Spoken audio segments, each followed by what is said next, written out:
episode number 97 of the Tech Sales Insights, brought to you by Sales Community. Really excited to have MJ, Leslie, and Larry Irvin with us today. How you guys doing? Really good, Randy. Awesome. That's great. And we're sponsored today by the value selling sponsor of Sales Community, Decision Link. It's an awesome value selling platform. It's amazing that for something that's been around for so long in terms of the concept of value selling, that there's not more companies like that. So definitely go check out Decision Link. And for those that are members of Sales Community, thanks. For those that are not, you can go to salescommunity.com and there's at the top, it says, I think, summer free, and Tucker's in the midst of changing it to fall free, so you can get a free membership. So our title topic today is, what is a CRO anyway?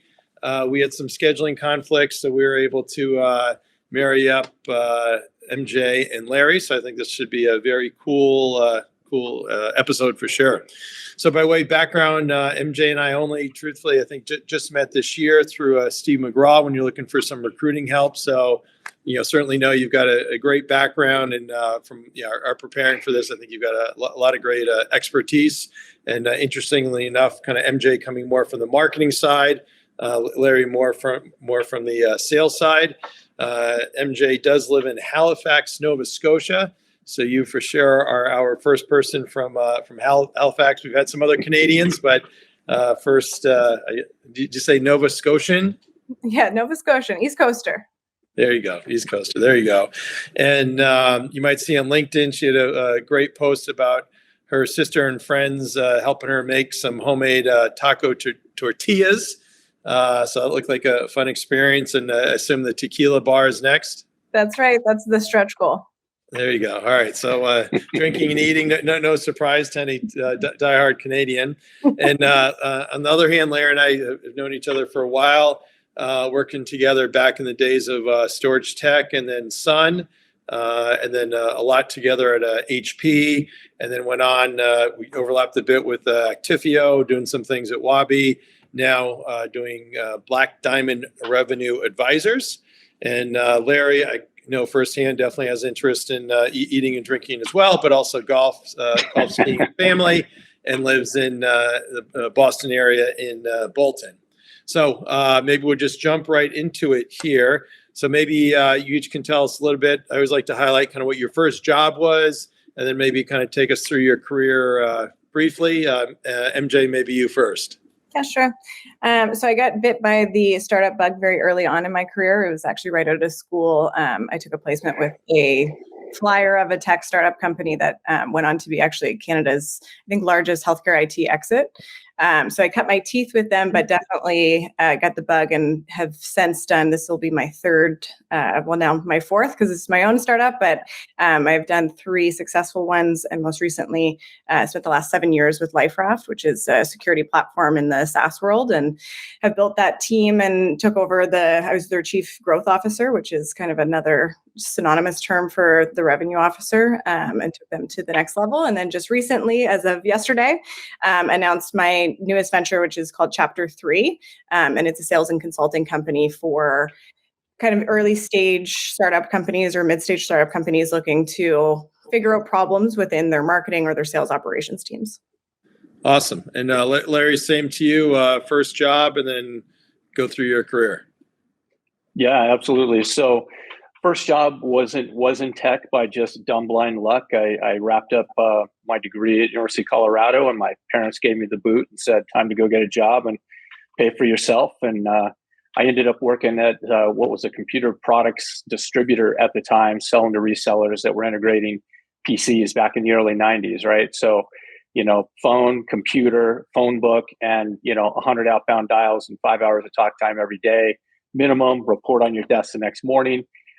So, I sort of fell into tech and really enjoyed it. I love the challenge and that sort of thing, and just how fast it changes. And you just got to be a student in the game nonstop. So through the course of the last 3 decades or so since then, I've spent time in the computer or the software development tools space, got into the infrastructure side, and that's where Randy and I met. double back to HPE and worked with Randy a little bit there after he'd started his consulting. And then, got into the security space the last couple of years, which, the good news over the course of that stretch of time, I don't know that I would necessarily call it wisdom. My wife probably wouldn't let me call it wisdom, but experience that was gained turns out to be a little bit marketable. So I've been doing some consulting the past couple of years as well. Wow, awesome. And then MJ, your Chapter 3 new consulting endeavor, that just started, yesterday? Yeah, so I've been working with a few clients over the summer, but yesterday was the official launch, and we're ready to go publicly. So that was exciting. Oh, that's great. Maybe tell us more in terms of some of the things that you're doing. Yeah, so on the service area side, a lot of it, so my background's different than Larry's because I actually came from the communications side. So I was, my degree's in public relations. So communications is definitely my passion, and then went through marketing. Never thought I would be in sales, was pretty hard against it for a long time. And then with LifeRaft, that definitely consumed into an overarching group of marketing and sales and customer success and kind of all the things that encompass that. So taking some of those hard lessons learned from what I saw on the growth side of LifeRaft from kind of as the fifth employee, I think, up until today. And they've hit some really great milestones. There's a lot of lessons learned. I would say on the sales operations side, specifically for early to mid-stage startups, it can be very difficult because it's not a one-size-fits-all, and it is a lot in understanding and incorporating both marketing, the go-to-market strategy, I'd say the customer journey, just defining what that looks like, understanding how to do outreach in a meaningful way, and then kind of encompassing that as a holistic approach was really what I'm trying to bring to clients through Chapter 3. Oh, that's great. So from a lessons learned perspective, maybe highlight 2 things that you can share. So I would say from the biggest lesson is you have to pivot. Not making a decision quick enough can be very detrimental. So with, I'd say all of the companies I've worked for, there's just things that arise that either the market has changed or your company has changed, that not recognizing that and being able to kind of turn it can be very difficult. The other one is interdepartmental connectivity, I would say, is one of the things. If you have any of your organization that's isolated, that can, even if it's not part of the sales operations group, if it's a product issue, for instance, they really do need to have an in-depth kind of conversation and open lines of communication to make sure that the teams are growing and kind of tracking at the same pace. Otherwise, you're going to have a bit of a misaligned team in kind of how you're going to market. Yeah, that's great. And I would imagine you've got a good line card, so to speak, of things that you're doing. But my bet is you're going to quickly find the sales ops and rev ops is probably the one that's in the most demand, because I think I see that's the one that's most kind of screwed up everywhere. Yeah, it does seem, and I'm not completely sure why, but even since yesterday, the overwhelming kind of response is definitely within that space. So I think there is a lot of options, not that the market is saturated necessarily, but there's a lot of options for marketing agencies or outsourcing some of that work, where with sales, because it's so internal and you have to understand both the customer and the company so in depth, that it does seem that the kind of sales operations umbrella seems to be an area where a lot of companies, especially on the earlier stage, need some assistance. That's great. And I'd encourage you and Larry as well, as we talk about your consulting, that they're within sales community, you probably got point of views on different topics or things that come up, that kind of posting anything to help with engagement, and then they see that's your name. You're not necessarily soliciting, but they'll say, "Hey, wow, had a good point of view. Want to follow up, so might help you get more business as well." So now, Larry, you are doing Black Diamond Consulting. So you're focused more on the sales side, right? Yeah, exactly, Randy. And really sort of early stage tech companies, seed stage, A stage companies. And sort of the problem I see, and I think what MJ is doing around sales ops and rev ops is huge and super important. And I think even, a while back when you had Chris Riley on, he talked about how critical he thinks that function is, regardless of stage of the company. And that's kind of my observation as well, right? So if you think about the seed stage and Series A type of companies, they're trying to find that, the right messaging, the right ideal fit, the right market to go after. They've got this, problem they're solving, but they need to be sort of rifle focused so they can go and get those first 10 or 20 customers. Mm-hmm. And the best way you can do that is to understand the data, right? So your beta customers and those sorts of folks, as you gather them, why did they buy? How did they fund it? What was the problem they're solving? What was the cost of the problem? What's the value of the solution? Yeah. All those sorts of things, and bleeds nicely into a decision like being our sponsor too, right? I mean, all those things are super important, and that's where I think I come in and I help a founder because they're in a position typically where they've taken in some money. Now they've got responsibility to investors, or they've got a note they've got to deal with at the seed stage, and they want to ramp up revenue as fast as they possibly can, but they still don't know the answers to a lot of those questions. Their sort of knee-jerk reaction is, "Hey, I'm going to go hire a sales leader, and we'll go figure all this stuff out." My argument is that's a big expense and a big chunk of your investment that maybe is too early. You really need more individual contributors. You can have somebody like me come in and help you to structure some of your process and go to market and messaging and get focused and tooling and process and all those sorts of things, while you're out capturing those first initial customers, to set yourself up to really know what you need in terms of a profile for a sales leader. So a little bit of a stopgap between when they hit the market and when they're ready to really bring somebody in and formalize their go-to-market. Yeah, that's great. So it sounds like you guys are very complimentary. Maybe we'll have a Chapter 3 Black Diamond merger here. So moving on, we have our title topic is, what is a CRO anyway? So, MJ, how do you think of defining a CRO? Yeah. So I always say, and it was a kind of an ongoing joke, that like sales, we keep the lights on. So a CRO's job is to keep the lights on at the very kind of simplest form. And on the more macro, I would say it's everything from sales generation through to the processes that manage that, the different departments that are involved in generating or retaining some of that revenue. So anything that falls within that big, wide umbrella can be part of that. And I think that Larry and I were chatting kind of on what stage of that makes sense for a company, because if you only have 5 people, that's a pretty small umbrella. But as you grow, kind of just understanding and looking at what departments make sense in the revenue generation versus retainment kind of section, definitely define the CRO role. There you go. Sounds good, Larry. Anything you'd add or change to that?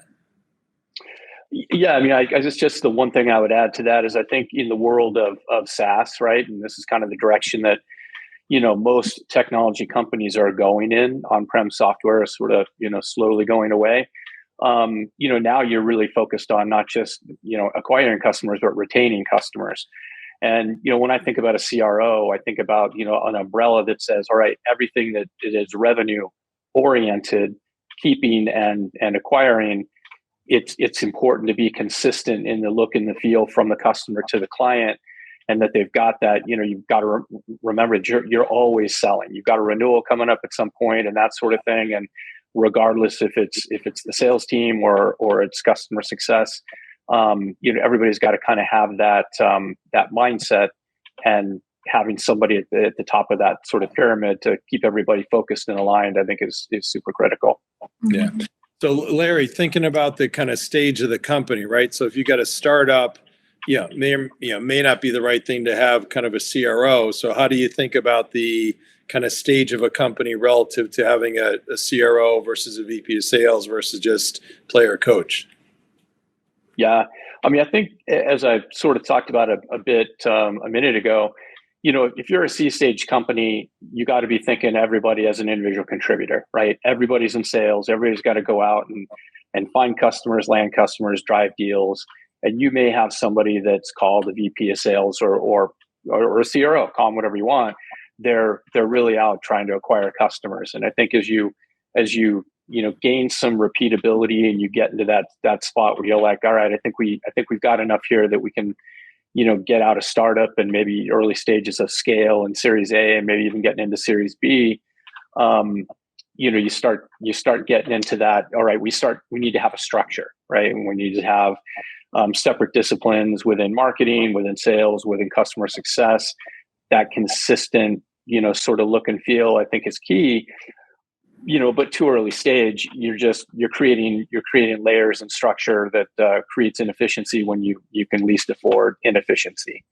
So to me, as you scale, it becomes more and more important. And then you get to a point maybe where you're of a size that maybe those pieces have to start breaking apart. And then the last thought I guess I would add there is less stage oriented and, sort of who's on the bus oriented.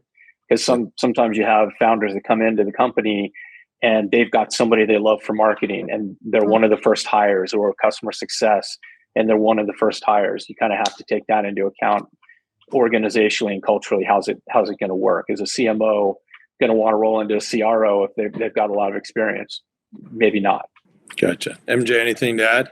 Yeah, I think he's spot on with on two things, and what Larry's doing on the consulting side, I think plays well into this, is when you're that early and you're still trying to kind of prove out the market, having somebody that can be tactical and actually do, get their hands dirty and help build that book of business is very different than when you're moving into a larger stage and have built kind of a recurring business book.